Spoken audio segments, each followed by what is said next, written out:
Okay, so these are the starters to go with exercise 6D. So for those of you that have not done these before, this is activities that the teaching has already been done, and it's just practice on previous work. So the questions are sort of abbreviated, etc., etc. And the aim is that once the question's there, you pause the clip, you have a go, and then I'll write out and talk through the answer fairly quickly, not with full notes, but just as reinforcement to things that you have already done. So, here we go. Starters.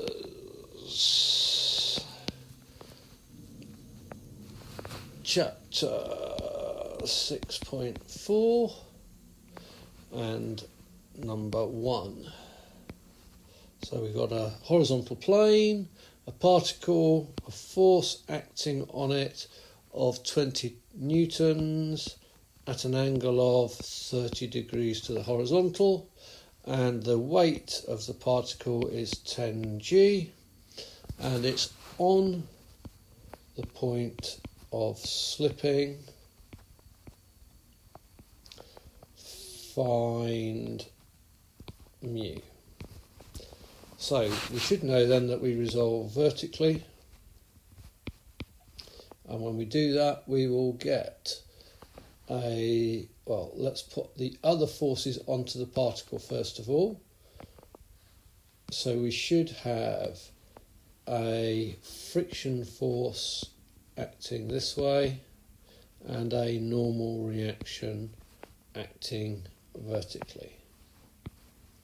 So as we resolve vertically, we get R minus 10g minus, now we need to break the components down of the 20 newtons.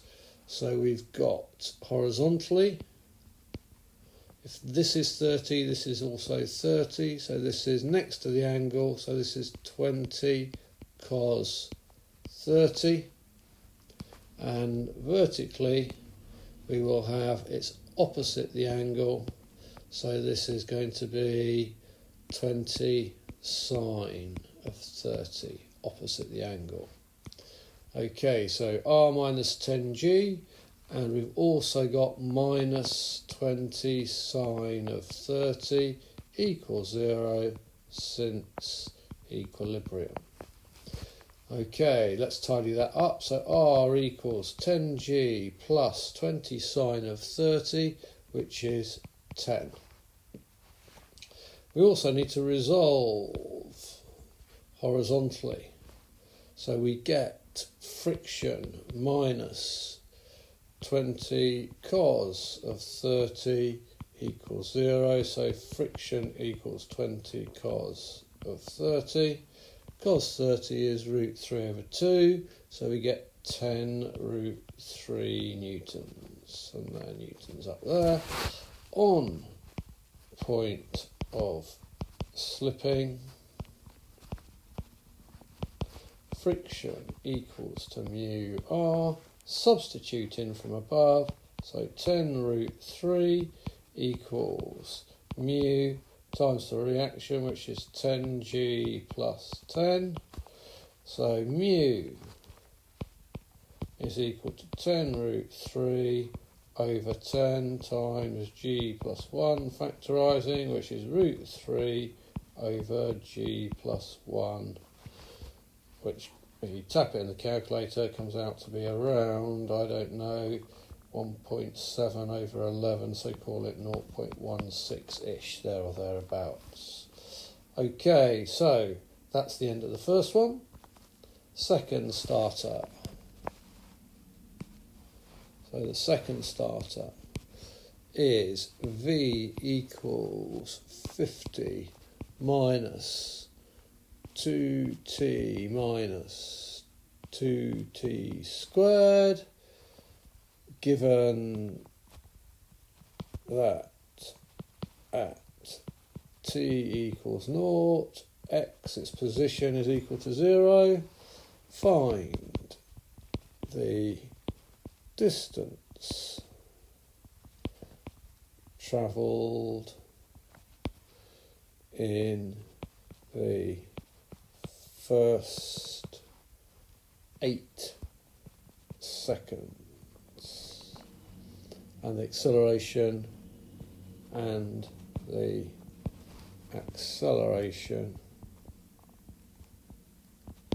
at t equals 7.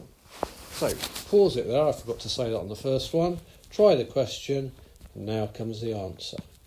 Okay, so we want the distance travelled, so we need to get x, the distance, or s, depending on the notation you want to use, integrate from 50 minus 2t minus 2t squared gives us 50t minus t squared minus 2t cubed over 3 plus c.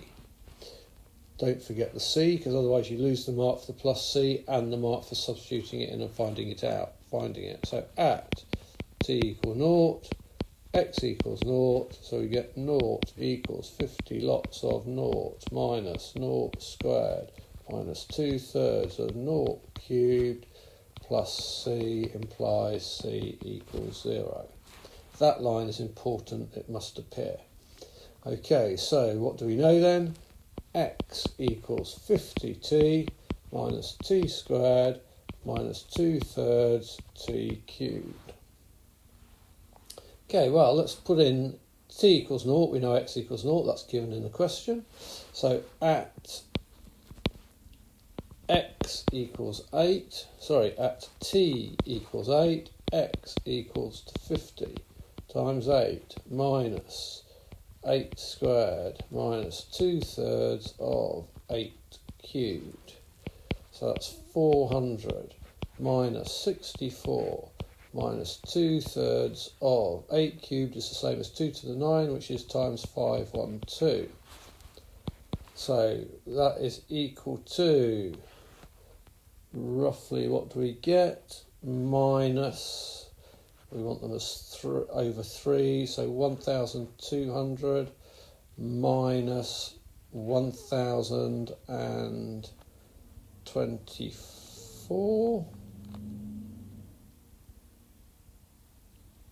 minus 64 is 1, so that is going to be, what have we got? Let's 1200 minus 64 minus 1. Oh, and that's not 64, it's multiplied by 3. That's 18192.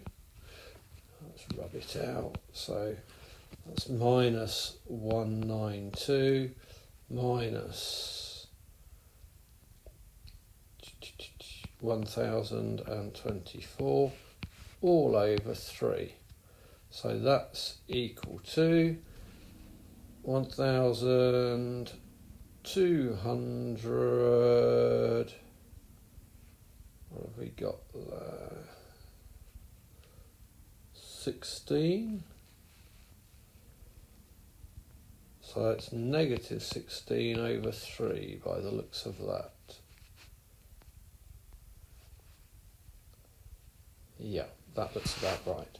Now, that should raise some alarm bells, because we know if we put t equals 0 in, we know initially, so if we put t equals 0 in this, up at the top here, we can see the velocity is positive, yet we've got a negative distance. So it really does indicate that we've got this kind of shape. R0, it's doing that kind of thing. And we've just worked out that this distance here is 16 over 3 at t equals 8. So what we need is this point. Now up here, v equals 0, because it's changing direction. So we need to quickly go back and solve the quadratic. So when v equals 0, 0 is equal to 50 minus 2t minus, I think it was 2t squared if I remember correctly. That divides through by 2, so we get 25 minus t squared. That's not going to factorise in a month of Sundays, so you better chuck it in the equation and get t out. And t comes out to be 4.5 roughly, and negative 5.5. But we're not going to worry about the negative one.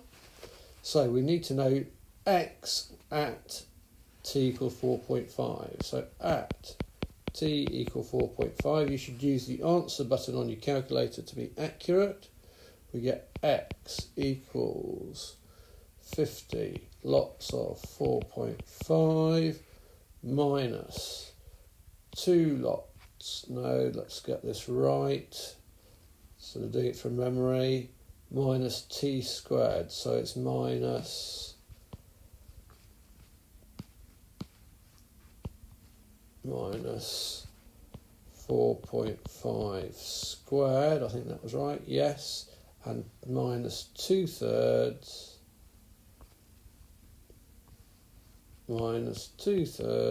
of 4.5 cubed. Tap that in the calculator and you get 144, I think, something around there anyway. Okay, so therefore here, when v equals 0, x equals 144. So therefore total distance travelled in the first 8 seconds is 144 times 2, because we've got to go out and back, and then add on the 16/3, which we worked out earlier, plus 16/3. So you get 288 plus 5 is 293 and a third. I've done quite a lot of the calculations in my head there, so I might be slightly out somewhere, but the method is clear, I hope. Okay, last of the starter activities. Again, we've done a few of these, so the diagram should be enough information to get you going on the question. We've got a jogger, 6 metres per second. So that's our jogger. We've got a cyclist that starts when the jogger runs past them, and they're going start 6 seconds after the jogger runs past them, and then they go for a constant speed. And we're told the cyclist accelerates at 2 metres per second squared for 4 seconds. Find time and distance travelled by the when the cyclist, find distance travelled by the jogger when cyclist overtakes. Okay, so pause there, you have a go, and here comes the answer. So we know that the key to this is that the distance travelled is the area under the graphs. Distance travelled is the area under the graphs. And distance, and distance is the same when overtaking. That's what we need to be thinking. So the distance travelled by the jogger, so distance jogger, well, that's a rectangle, so that's just equal to 6t. Yeah, so up here, that's when they overtake, and we've got time t. So what about for the area under the graph for the distance for the cyclist? Distance cyclist. Well, that's a trapezium, so that's h over 2, a plus b. But what we've got to do is go back here and start thinking about this. So we see here that the acceleration is 2 meters per second for 4 seconds. So that means their max speed is 8. And it takes 4 seconds to get there, so that becomes 10. So now we can work out the lengths of these sides. This side here is t take away 10, and this side here is t minus 6. So we get h, which is 8 over 2. A, one side, is t minus 6, plus b, the other side, which was t minus 10. And now we can tidy that up, so we get 4 lots of 2t minus 16. Expand it, 8t minus 64. And what do we know? When the cyclist overtakes the jogger, the two distances here must be the same. So we get 6t equals 8t minus 64. So you get 64 equals 2t, so t equals 32 seconds. So that's how long the jogger has been jogging for after overtaking the cyclist at the start. And the distance is equal to 6 lots of the 32, which is 180 plus 12, which is 192 metres. Okay, I hope that's clear. That's quite a lot, yeah, of distance to travel. I know, 32 seconds. He's probably jogging quite slowly, actually. Okay, so that's the 3 starter activities completed. Now move on and watch the other 2 clips, which will have the notes for the next section and the homework attached at the end of the second of those clips. Good luck, guys.